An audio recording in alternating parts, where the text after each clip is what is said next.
The footprints were fresh. They were so crisp, they looked like they had been stamped into the powder by a machine. It was 2:40 hours. The temperature had plummeted to 15 below zero. The kind of cold that turns your breath into a weapon and makes your rifle's metal stick to your skin. Staff Sergeant Mike Walker adjusted the focus on his night vision goggles. In the eerie, flickering emerald glow of the optics, the world was a high-contrast nightmare of shadows and frost. 5 of them, Walker whispered into his cums. Behind him, 5 shadows shifted in the dark. His patrol Bravo section spread out into a staggered column. They were elite trackers. Men who had spent their lives reading the broken earth of the Hindu Kush and the muddy veins of the Mekong. They knew how a man walks when he's tired. They knew how a man walks when he's carrying a 60-pound ruck. But as Walker stared at these tracks, his gut twisted. The trail led across a perfectly flat, frozen valley toward a jagged silhouette of black hills. On the surface, it was a tracker's dream.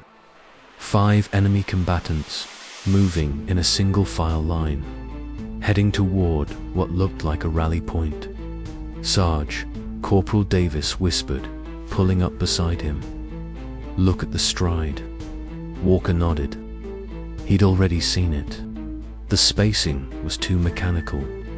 The gait was perfectly consistent 30 inches, step after step.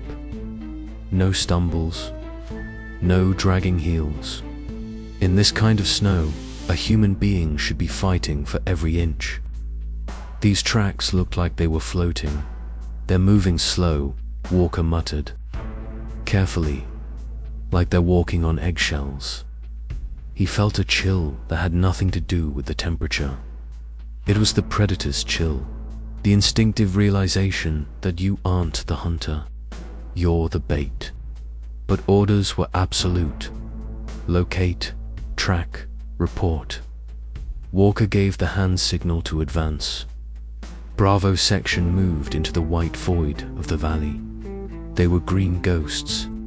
Corporal Davis, the team's lead scout, a man who could find a bent blade of grass in a hurricane.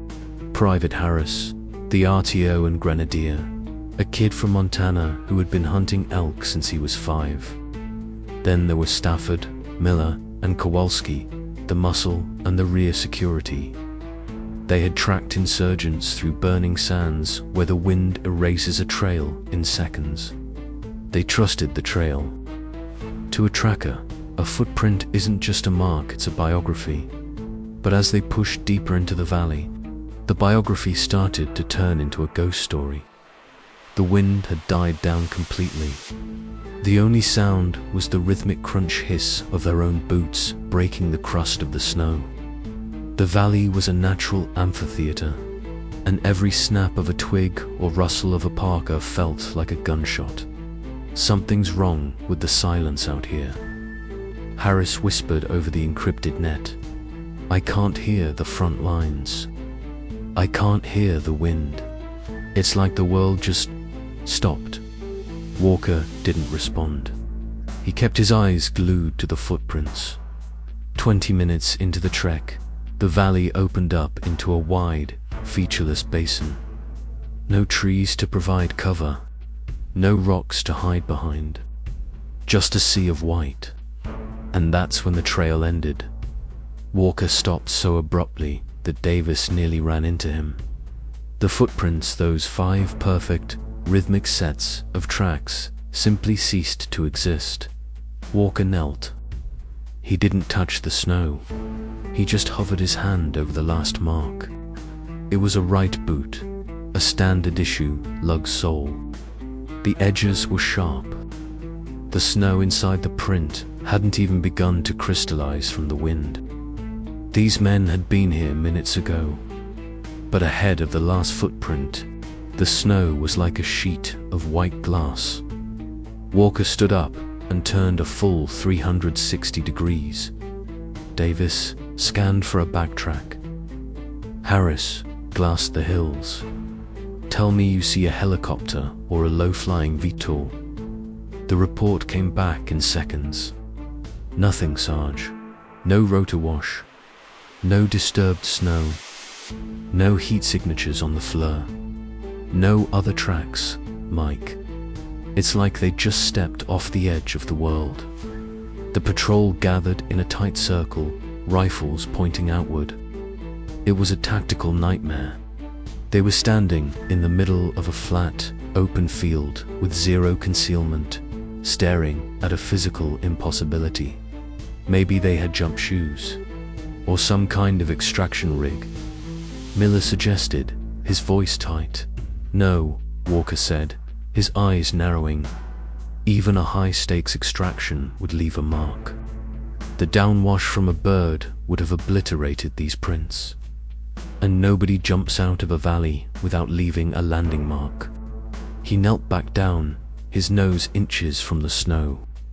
He was looking for transfer, the tiny particles of dirt or debris that fall from a boot as it moves. There was nothing, just pure white crystals. That's when Walker realized the spacing wasn't just wrong. It was calculated. Davis, Walker said softly. Give me the probe. Davis handed over a collapsible carbon fiber rod used for detecting mines. Walker didn't push it into the ground. He held it horizontally, checking the level of the snow. Everyone, freeze. Don't shift your weight. Don't even breathe heavy. Walker looked at the final footprint again. He noticed a tiny, almost microscopic shimmer in the air just above the snow. It looked like heat haze, but it was too cold for heat. It was the subtle shimmer of a disguised vent. He began to piece it together. The footprints hadn't been made by soldiers walking across the valley. They had been made from underneath. The enemy had spent days, perhaps weeks, digging a massive network of tunnels beneath the permafrost. They had used a mechanical stamp or a single soldier on a long pole to create a ghost trail from below, luring a tracking patrol into the exact center of a kill zone. The reason the prints were so perfect, because they weren't footprints. They were bait. Walker's heart began to hammer against his ribs. He felt the eyes of 100 men on him. They were standing on a lid, a giant camouflaged lid. Harris, Walker whispered. How far is the nearest ridge? 200 yards, Sarge. Why? Because we're standing on a grave. Walker reached into his tactical vest and pulled out a small, jagged rock. He didn't throw it far. He just tossed it 5 feet ahead of the final footprint. The rock hit the snow with a dull thud. For 3 seconds, the world remained silent. Then, the snow began to scream. A massive rectangular section of the field swung upward like a cellar door, sending a plume of white powder into the air. A machine gun began to bark from the darkness of the pit. The muzzle flashes were blinding in the night vision. Contact, front. Walker roared, diving to his left. The valley was no longer empty. All around them, spider holes, hidden hatches covered in white-painted plywood and artificial snow were flipping open. It was a 360-degree ambush. The enemy had let them walk past the first 20 holes, just so they could catch them in the meat grinder. Break contact. Westridge. Walker screamed over the roar of the gunfire. The air was filled with the zip-snap of supersonic rounds passing inches from their ears. Bravo section was caught in the open, but their training kicked in like a reflex. Davis and Kowalski dropped to their knees, providing a base of fire. Stafford took a hit to the shoulder, the force of the round spinning him around. Miller grabbed his plate carrier and dragged him through the snow, firing his sidearm with his free hand. Asterisk grenade, Harris yelled, launching a 40mm round. The explosion was a terrifying orange blossom against the white. It hit one of the tunnel entrances, collapsing the roof. But for every hole they closed, 2 more seemed to open. They're using the tunnels to reposition, Walker realized. They're not staying in the holes. They're moving under us. He saw the snow bulging 10 feet to his left. A fighter was trying to push up a new hatch directly beneath Kowalski. Kowalski, feet.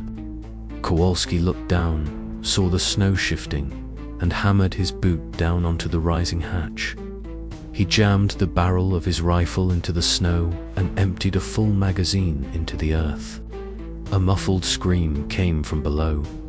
"We have to move or we're zeroed," Walker shouted.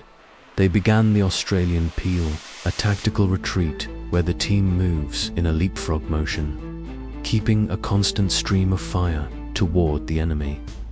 Snow sprayed into the air as bullets chewed up the ground. The cold was forgotten. The only thing that existed was the smell of cordite, the heat of the rifle barrels, and the desperate urge to reach the ridge. The enemy realized their prey was escaping the kill zone. They became aggressive. Dozens of fighters scrambled out of the holes, abandoning their cover to charge. Harris, smoke, now. Harris fired a white phosphorus canister. A wall of thick, choking white smoke bloomed. Go, go, go. The patrol sprinted the final 10 yards, diving over the jagged rocks of the western ridge just as a hail of bullets chipped the stone above their heads. Walker scrambled to his feet, gasping for air. He keyed his long-range radio. "Command, this is Bravo Actual. We have a severe contact in Sector 4. Oversight on a subterranean ambush. Grid, requesting immediate close air support. Target is the entire valley floor, marking with IR strobe." The twin engines of the A-10 Warthogs screamed overhead, followed by the terrifying, mechanical growl of the Avenger cannon. The valley floor was stitched with 30mm rounds.